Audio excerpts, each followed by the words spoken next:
Attende Domine, et miserere, quia peccavimus tibi.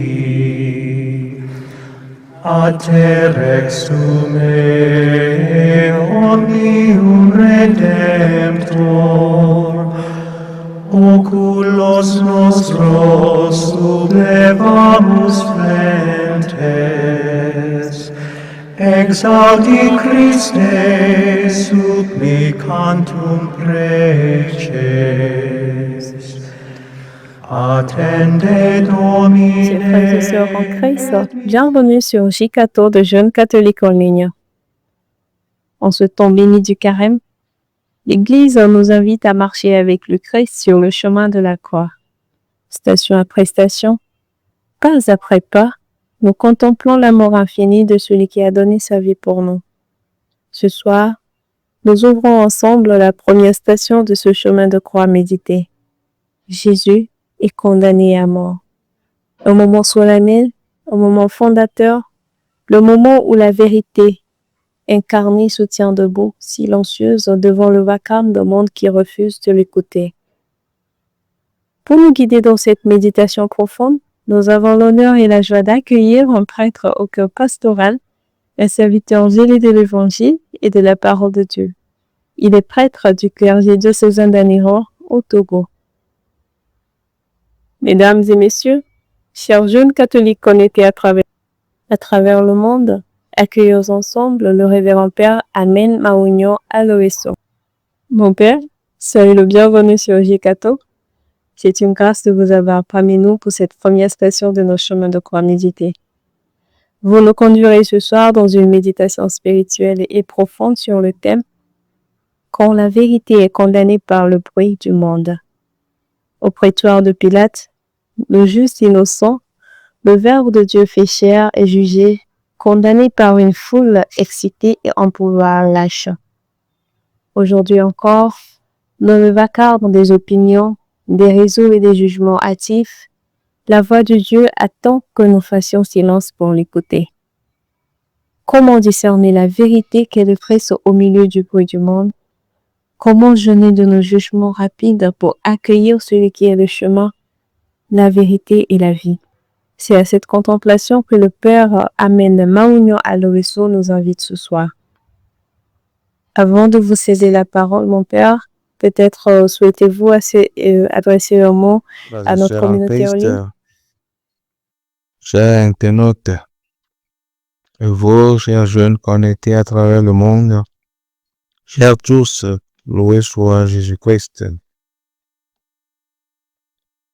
En ce temps de carême où nous nous efforçons de tourner nos cœurs vers Dieu qui nous demande de revenir à lui de tout notre cœur, le chemin de croix que nous connaissons aussi sous le vocable de Via Crucis, dévotion plus profonde et plus émouvante de la tradition catholique, avec ces 14 stations, nous plonge encore une fois dans les derniers moments de la vie de Jésus-Christ, afin que nous puissions contempler sa passion, sa mort et sa résurrection.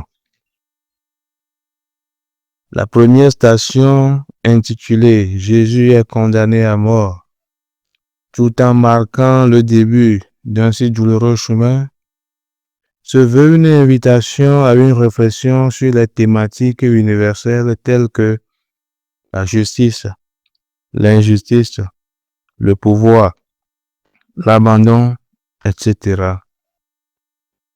Elle marque le début du sacrifice volontaire du Christ, acceptant l'injustice humaine pour le salut du monde. Nous pouvons remarquer le silence de Jésus face à Pilate, la lâcheté de la foule, mais aussi une invitation à reconnaître nos propres condamnations des autres.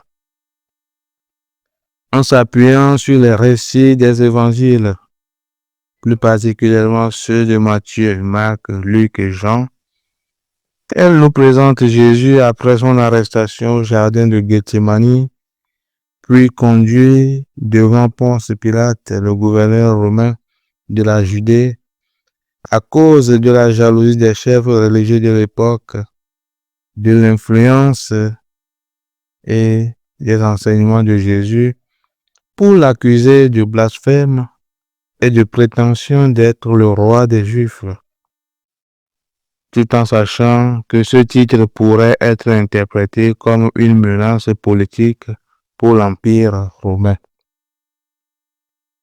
Pilate, historiquement connu pour sa dureté et son manque de scrupules, malgré l'avertissement de sa femme, l'exhortant à ne pas avoir affaire avec Jésus le juste, Matthieu 27, verset 19, choisit la voie la plus facile, sacrifier un innocent pour maintenir l'ordre et sa position de pouvoir, bien qu'il ne trouve en Jésus aucune faute, aucun motif de condamnation.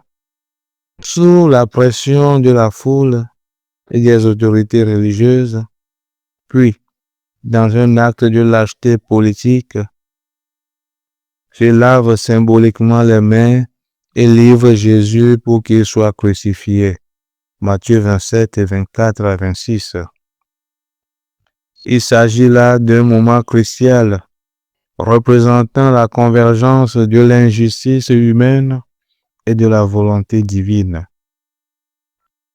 Pilate est ici une représentation de l'abandon de la justice par peur, tandis que la foule vocifère par effet du groupe, étouffant la conscience. Nous nous voyons confrontés à une réalité douloureuse dans cette première station du chemin de croix. Il s'agit de l'injustice humaine. Le plus juste homme ayant marché sur terre, c'est Jésus. Mais le voilà condamné par un système de corruption ayant fermé leur cœur à la conversion et la lâcheté de ceux qui avaient le pouvoir de faire ce qui était juste. Frères et sœurs, ne voyons-nous pas là une invitation à réfléchir à toutes ces formes d'injustice qui sévissent dans notre monde actuel?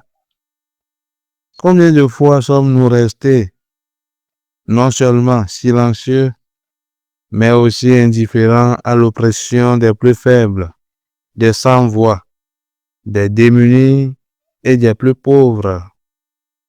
Combien de fois, à l'instar de Pilate, avons-nous choisi le chemin de la facilité par peur de l'homme et à cause des intérêts et avantages, alors que nous sommes appelés en tant que chrétiens et chrétiennes à être témoins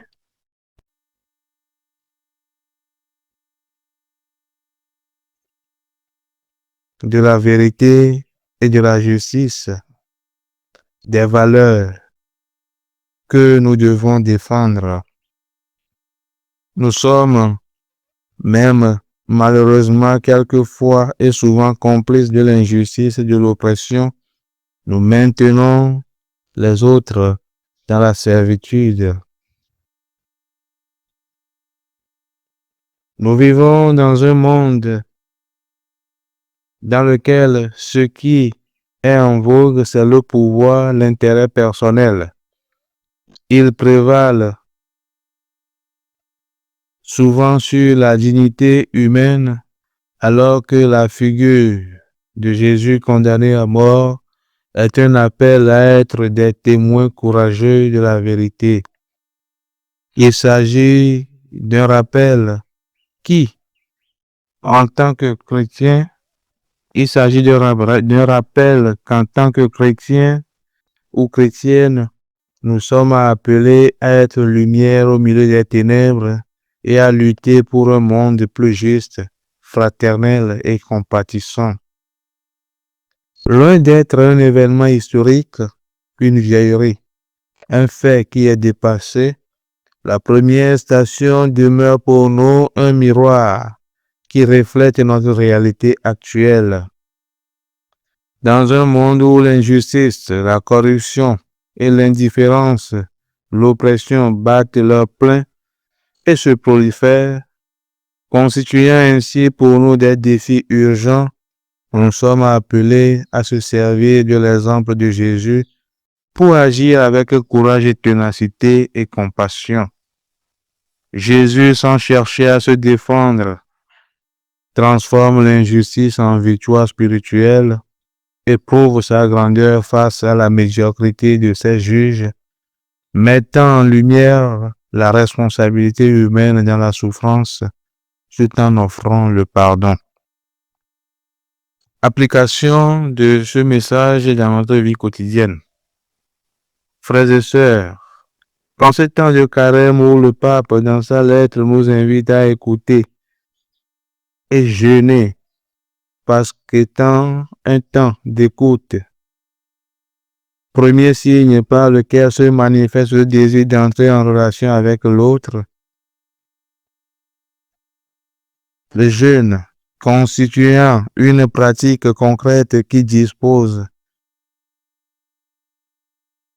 à accueillir la parole de Dieu, nous sommes appelés à défendre la vérité dont nous sommes les témoins, peu importe ce que cela nous coûterait, à lutter pour la justice, en œuvrant pour éradiquer les injustices, soit en prenant la défense des plus vulnérables, des veuves, des orphelins, des plus démunis, ou en dénonçant la corruption au sein de notre environnement et pratiquer la miséricorde. En ce temps de carême, laissons-nous joindre par la parole que nous devons accueillir avec docilité d'esprit pour une conversion authentique et sincère par l'abstention des paroles qui heurtent et blessent le prochain, en commençant par désarmer le langage, en renonçant aux mots tranchants, au jugement hâtif, à médire de qui est absent et ne pas se défendre, aux calomnies et une pratique de la gentillesse dans tous nos lieux de fréquentation, nous dit le pape, pour que nombre de paroles de haine laissent place aux paroles d'espoir et de paix. Dans un monde agité dans tous les sens où le bruit a bâti son règne, imposant sa dictature, la première station du chemin de croix se veut un rappel que même si le chemin n'a pas été facile pour Jésus, il a été un chemin d'amour et d'abandon. Une invitation à examiner notre propre vie et à nous demander si nous sommes prêts à suivre Jésus malgré la difficulté du chemin se trouve pour nous dans la contemplation de sa condamnation à mort. Elle nous invite à méditer sur nos propres lâchetés du quotidien, nos séparations, nos manques d'amour qui condamnent toujours. Il s'agit d'une étape qui devient une invitation à la conversion, à la prise de responsabilité et à la confiance en Dieu face aux épreuves.